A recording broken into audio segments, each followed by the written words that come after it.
Hey guys, so for those of you watching the recording, what I'm going to run through today is the Candida workshop. So there's a lot of questions that I get day to day about Candida, which is why I thought if I do a video on it, I can send you guys to it. It's just a lot easier because a lot of the questions obviously double up on each other, but they're usually based around the same thing, which is what do I eat for getting rid of Candida and how do I treat Candida? So I guess it can be really oversimplified when you start Googling it, going, okay, well, I've got Candida. I just need to remove all my sugars, and that's how I get it out of my diet. But the thing with Candida is that because it is a form of fungus that lives in your digestive tract, so it's actually supposed to be there.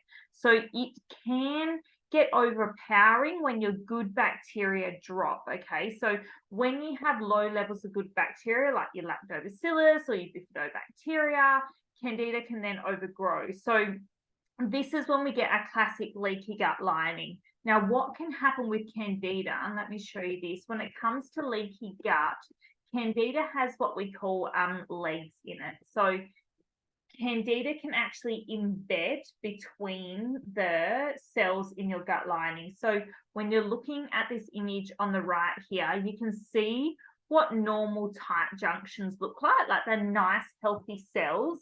But what happens when we have an overload of poor dietary choices, or we have things like too much gluten, medications, birth control, all those kinds of things, they impact the health of those cells and they separate. Now, Candida has legs. So a yeast is like, if you've ever seen yeast grow and stuff, it's quite kind of stringy. It does the same thing in your large intestine. It can embed between those cells. Okay, so this means it further separates them, which further aggravates your gut. Now, what then happens is that, and I think there's a really good picture here somewhere. There we go. Is that these viruses, gluten, toxins go between your cells and go into your bloodstream. When they go into your bloodstream, that's when you set off an immune response. Okay, so then you start having all these immune issues around the Candida because you've got this leaky gut, you're setting off an immune response. So common symptoms of Candida, because a lot of people go, oh, I think I've got like leaky gut and I don't really know what or how or what that looks like. Now, it's quite systemic, so it means it can be skin stuff. It means it can also be thrush, but there's an additional component to that. Can be the bloating, can be often histamine, sneezing, reactions to different stuff, brain fog, skin, nail, fungal infections, autoimmune conditions, like I just explained, because when things come into your bloodstream and that immune system attacks it, that's when we start to get autoimmune condition happening. Your skin issues are a big one. I used to get like bumps on the back of my arms. People call it like chicken skin. For me, that was a sign when I had Candida. I'd have the white tongue and severe levels of brain fog. Like brain fog was a huge one.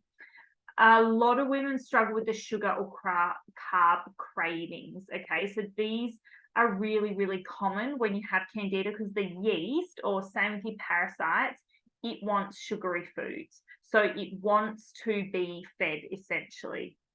Now, a lot of people go, well, why do I have Candida? If it's supposed to reside in my gut, then why does it overgrow? And like I said, your biggest sort of,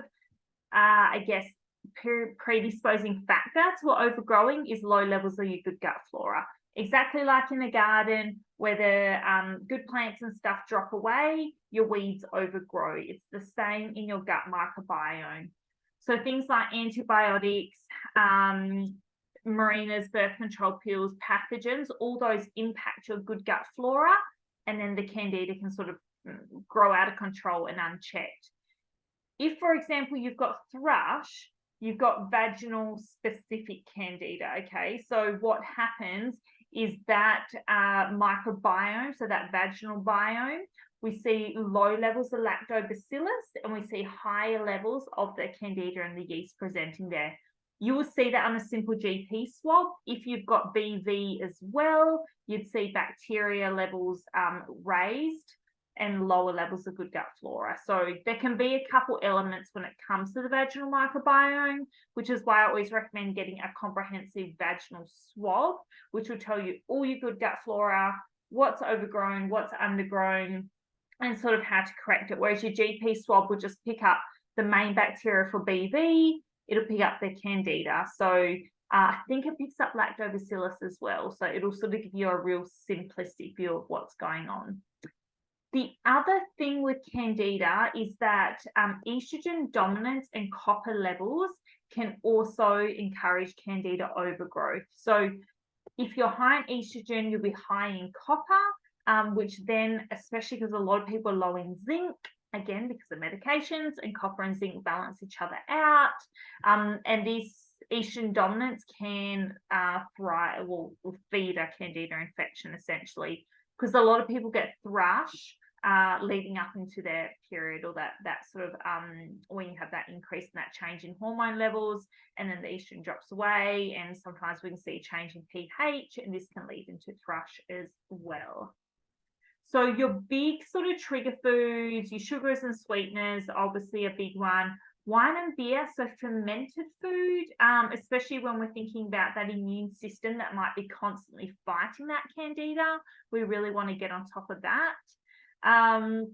Dried fruits and juices, obviously because of the sugar content, your gluten and grains. So we know gluten can be highly inflammatory, and it can also break down into those simple sugars. So when I get someone on sort of an anti-candida style diet, we do remove a lot of your grains, a lot of your simple sugars, a lot of your alcohol, things like your beans and legumes, which are higher FODMAP and harder to digest, and then your fermented foods, okay? Because you can't just add bacteria on top of bacteria or yeast on top of yeast, because you will aggravate a symptom.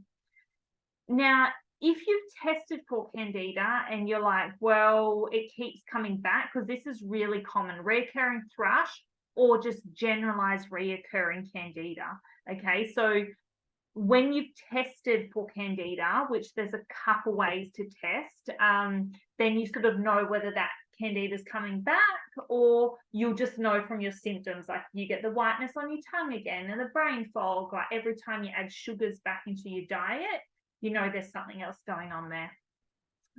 So the best ways to test, you can just do a spit test at home. You Google it, it's very non-specific. Some people do a blood test for the IgG, IgA, and IgM candida antibodies. This can be a confusing one just because of the interaction with your immune response. For me, it impacted my white blood cell count and also my overall SIG IgA, so internal gut immune response. Urine, so your oats test, is one of the ones I love, and I reckon is one of the most accurate ones.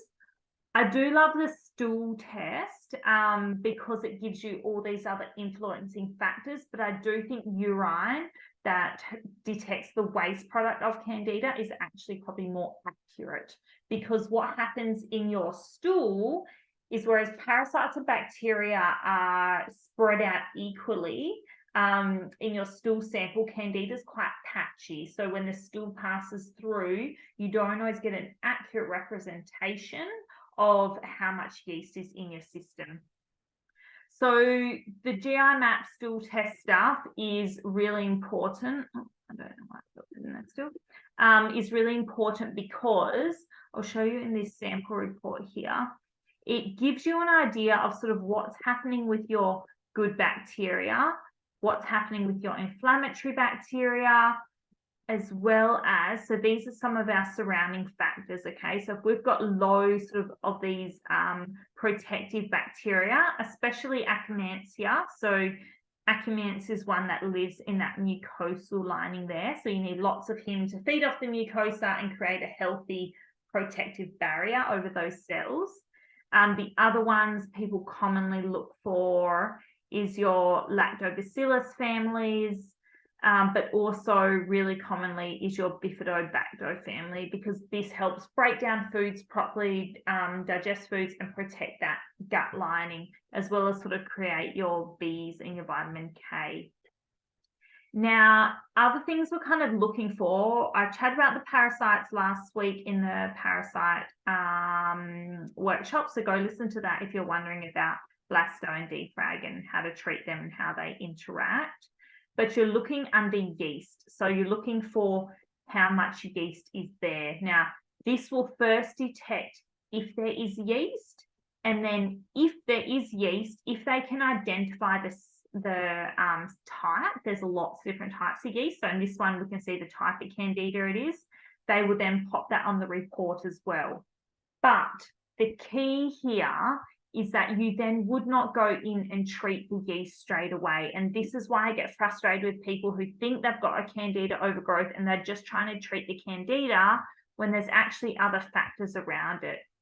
This one has two really nasty dysbiotic bacteria and some imbalanced bacteria that you would treat first.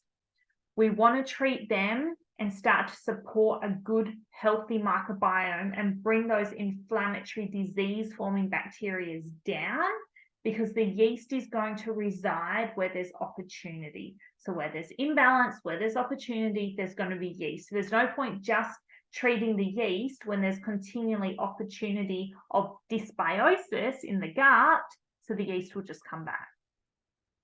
So that's kind of my rant on why I like to do a stool test rather than just kind of guess and think you've got yeast and go ahead and remove a whole heap of foods out of your diet that you don't need to, or take supplements that you don't need to.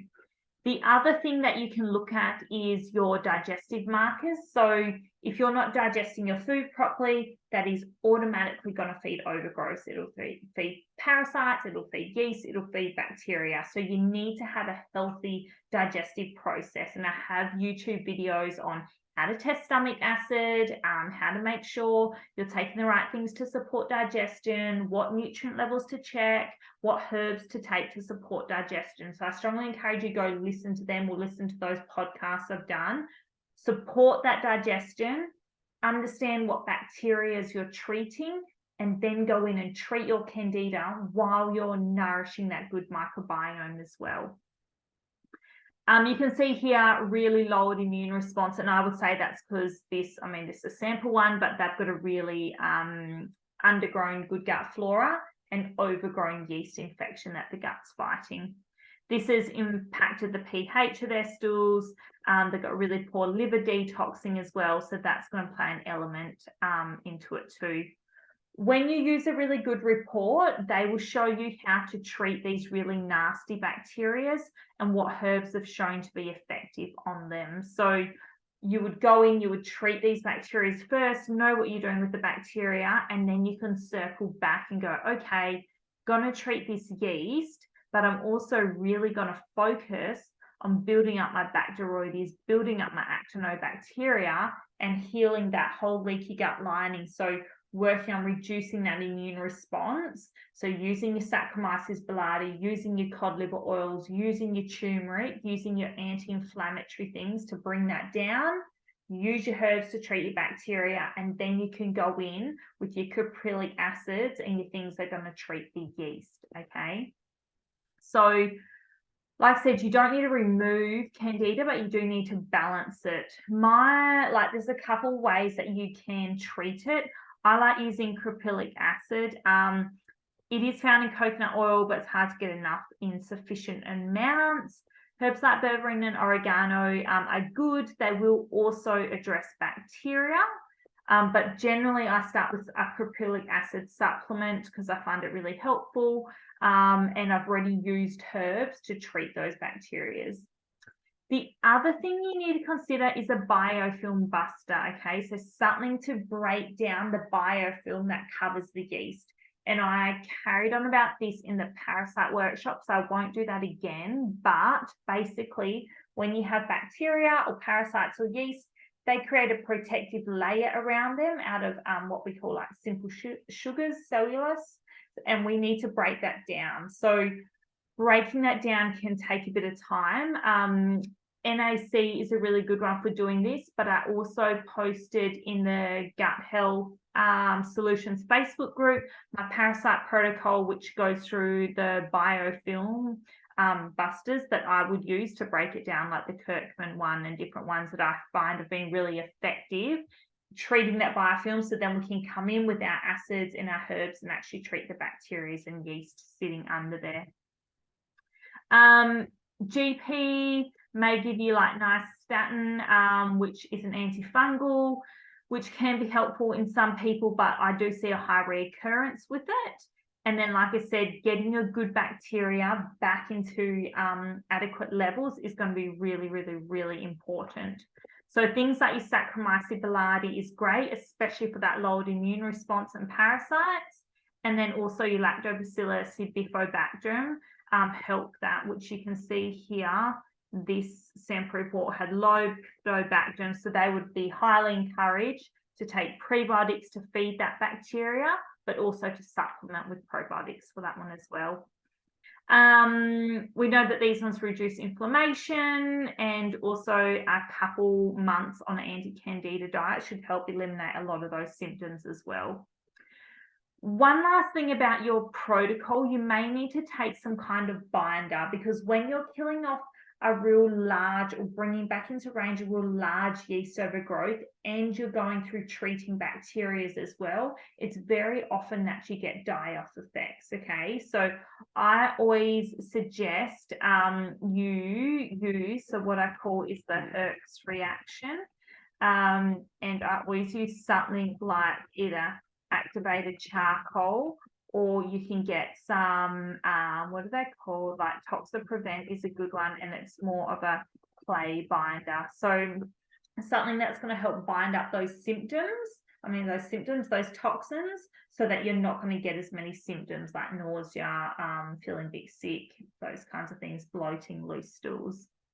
So have your binder, have your probiotics, have your actual treatment, so your herbs or your caprylic acids, have your biofilm buster as well, and also you need to work at starving that candida as well.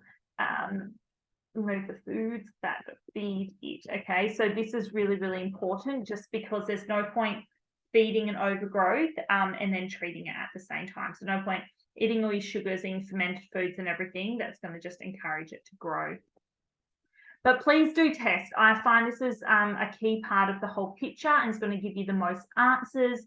Do the testing, and then you know if you've got to address leaky gut lining, if you need to address bacteria, nutrient deficiencies, then you can go in, do your protocol, work on your diet, and make sure you're doing those, addressing those underlying causes as well. So things like, is your diet triggering it? Have you addressed leaky gut? Have you rebuild and repair the gut lining? All right, because like I said, Candida's opportunistic. Where there is opportunity, it will come back and thrive. So I'm going to give you guys access to this document if you need it. That will be in the Gut Health Solutions Facebook group. Just ask if you don't have access to it in there, and I can send it to you. Yeah, flick me any questions you have on Candida overgrowth, because it is such a common, popular topic. And I hope that was helpful for you all, and I'm sure you will enjoy the recording.